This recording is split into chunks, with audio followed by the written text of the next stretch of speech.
सबको जय मसीह की। मैं विश्वास करता हूँ कि आप लोग सभी ठीक हैं, सुरक्षित हैं और सेफ हैं। और आज मैं फिर आप लोगों के लिए परमेश्वर के वचन से एक और नया वचन लेकर आया हूँ, जो कि रोमियो की किताब और उसका 1 अध्याय और उसकी 18 आयत से है। और यहाँ पर ये जो वचन हमसे बात कर रहा है वो मनुष्य जाति के पाप के बारे में बात कर रहा है। आइए हम पढ़ते हैं रोमियो की किताब उसका 1 अध्याय उसके 18 आयत से। क्या कह रहा है परमेश्वर का वचन? परमेश्वर का वचन कह रहा है, परमेश्वर का क्रोध तो उन लोगों की सब अभक्ति और अधर्म पर स्वर्ग से प्रकट होता है जो सत्य को अधर्म से दबाए रखते हैं, इसलिए कि परमेश्वर के विषय का ज्ञान उनके मनों में प्रकट है, क्योंकि परमेश्वर ने उन पर प्रकट किया है उनके अनदेखे गुण, अर्थात उसकी सनातन सामर्थ। और परमेश्वर तब जगत की सृष्टि के समय से उसके कामों के द्वारा देखने में आते हैं, यहाँ तक कि वह निरंतर है।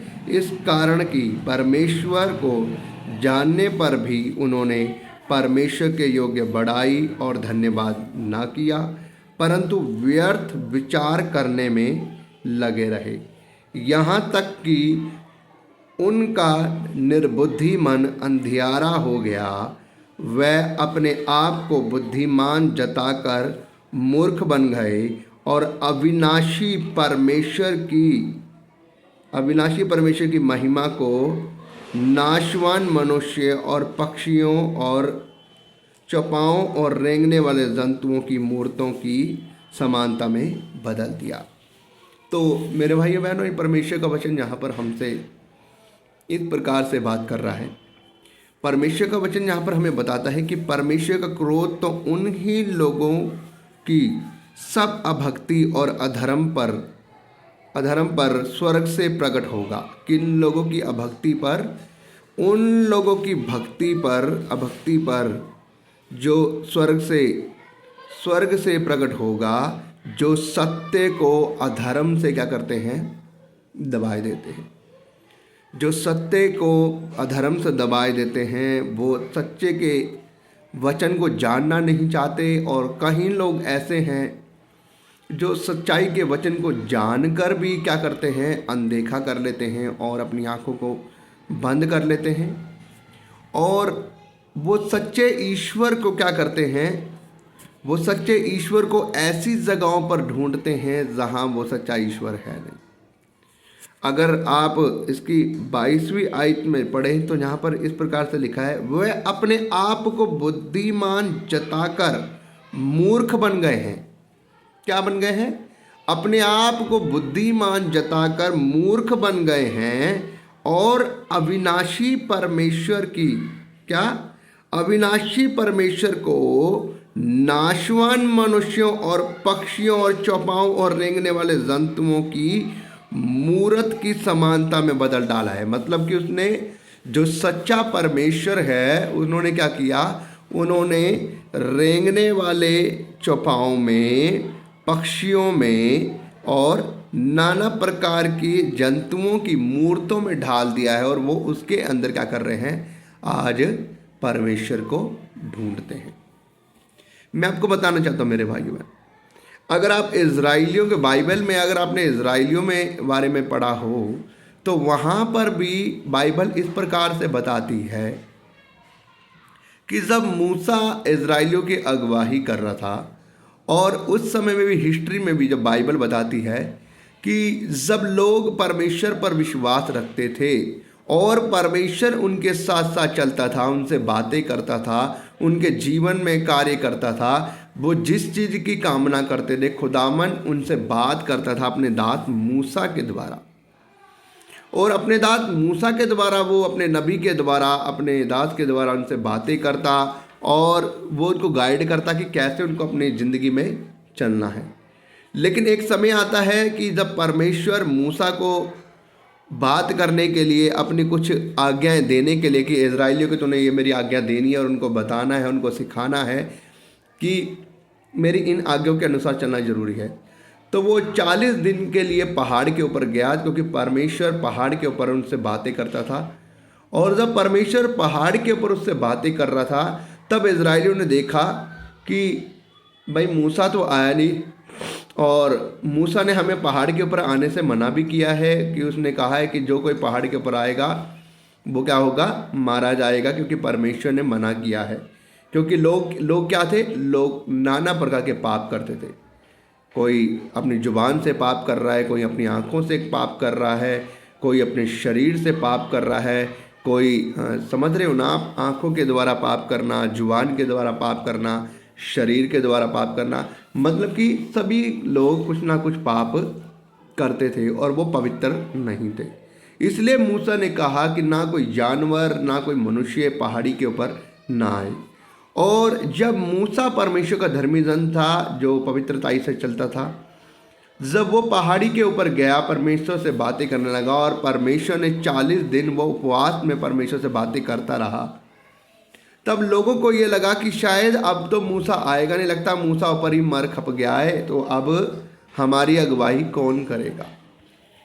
तभी इजरायली लोगों ने अपने अपने लोगों के सोने चांदियों को मांग कर, जैसे कि अपनी वाइफ, अपने लोगों की, स्त्रियों की, किसी की बाली ले ली, किसी का कुछ ले लिया, किसी का कुछ ले लिया, उस गहनों को लेकर सोनों की, और उसको ढाल कर उससे एक सोने का बछड़ा बनाया, और उस सोने के बछड़े को बनाकर वो उसकी आराधना करने लगे, उसके सामने दंडवत करने लगे और कहने लगे कि हे इज़राइल के लोगों, यही हमारा यहोवा परमेश्वर, यही हमारा सच्चा परमेश्वर है, जो हमें मिस्र की गुलामी से हमें आज़ाद करके लेकर आया था।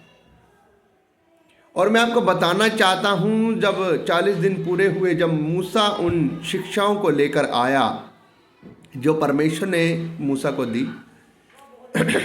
तब मूसा जब नीचे आया तो मूसा ने देखा कि वो सोने के बछड़े की क्या कर रहे हैं, आराधना कर रहे हैं। उसने काफ़ी क्रोधित हुआ वो, और जब वो क्रोधित हुआ तो उसने उन जो आज्ञाएं परमेश्वर ने मूसा को दी थी, उसने वो आज्ञा भी क्रोध में आकर फेंक के मारी। तो मूसा तो क्रोधित हुआ, लेकिन उससे ज़्यादा परमेश्वर इजराइलियों पर क्रोधित हुआ, और उस दिन काफ़ी लोग मारे गए थे परमेश्वर के क्रोध के कारण। और यहाँ पर आज आप बाइबल में पढ़ रहे हो, यहाँ पर भी परमेश्वर का वचन क्या कह रहा है, अगर 18वीं आयत पढ़ रहे हैं हम, लिखा है परमेश्वर का क्रोध तो उन लोगों की सब अभक्ति और अधर्म पर स्वर्ग से, कहाँ से, स्वर्ग से प्रकट होता है, जो सत्य को अधर्म से दबाए रखते हैं। मतलब वो सत्य परमेश्वर के वचन को दबा देते हैं। आज वो इस वचन को सुनना नहीं चाहते, इस वचन को मानना नहीं चाहते। वो कहते हैं कि नहीं, हम लोग तो क्रिश्चियन बना देते हैं, हम लोग तो धर्म बदल देते हैं। वो सच्चे परमेश्वर को जानना नहीं चाहते। जबकि बाइबल इस प्रकार से कहती है कि परमेश्वर सच्चा एक ही है, जिसने दुनिया को बनाया है। उसने 6 दिन के अंदर इस दुनिया को बनाया है, और उसने ही मनुष्य जाति को बनाया है। और उसने जब मनुष्य जाति को बनाया तो उसे आशीर्वाद दिया, बढ़ने फूलने का, फलने का। उसके बाद ये पृथ्वी रची गई। परमेश्वर इस प्रकार से बताता है कि जब परमेश्वर मनुष्य से इतना प्रेम करता है कि उसने अपने लोते पुत्र यीशु मसीह को, जो उद्धार करता था, जो प्रभु का बेटा था तो वो खुद प्रभु, लेकिन वो इंसानों की नज़रों में एक मनुष्य बनकर उनको सिखाने के लिए, उनको हिदायत देने के लिए वो मनुष्य के रूप में पृथ्वी पर आया।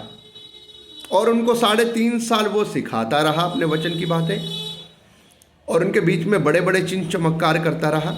और जब वो 3.5 साल बाद, वो 33 साल की उम्र में, वो अपने लोगों के लिए, जब उन्होंने उसकी बातों पर विश्वास नहीं किया, उसने तो क्या किया, वो अपने लोगों के लिए क्रूसफाइस हुआ, मारा गया क्रूस के ऊपर।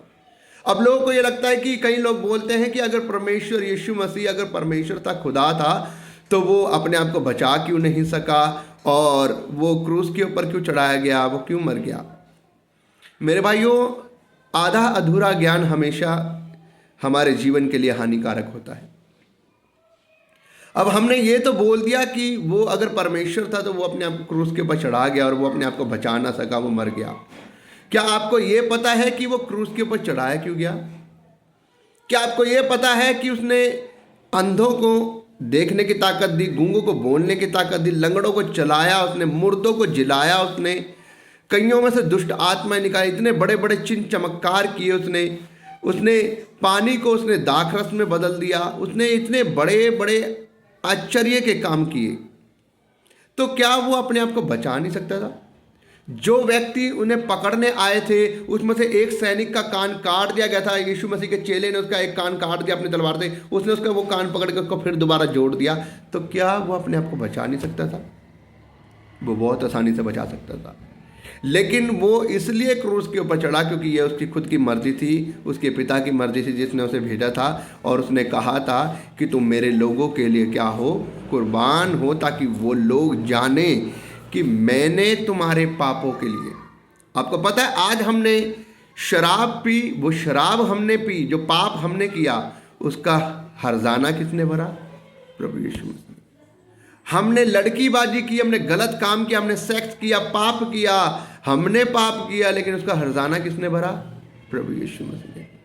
हमने पैसों की हेरा फेरी करी, हमने नाना प्रकार के नशे किए, गलत काम किए, अपने माता पिता का अनादर किया, बहुत सारे नाना प्रकार के घृणित काम किए, हमने तो पाप किए, लेकिन उसका हर्जाना किसने भरा? प्रभु यीशु मसीह ने।